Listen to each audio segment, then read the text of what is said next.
Hi, to turn on and off AirDrop on iPhone 16e, all you have to do is to swipe down from top right corner to trigger your control center.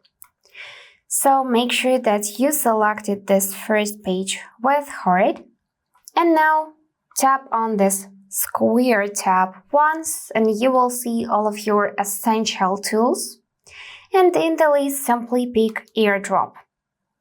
So if you want to disable it, then you would need to click Receiving Off, and now this icon is no longer blue.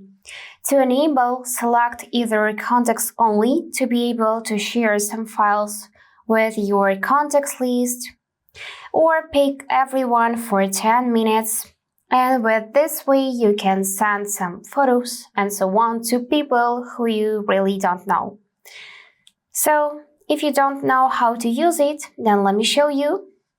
We're gonna open Photos, tap this share icon and pick AirDrop. After that, if you can see nearby devices with AirDrop enabled as well, then it will appear in this list. So here it is.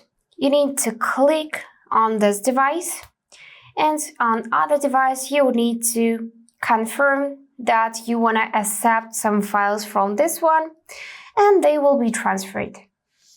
So that's it for today. If this video was helpful, please subscribe, like and comment, and I wish you all the best. Bye bye.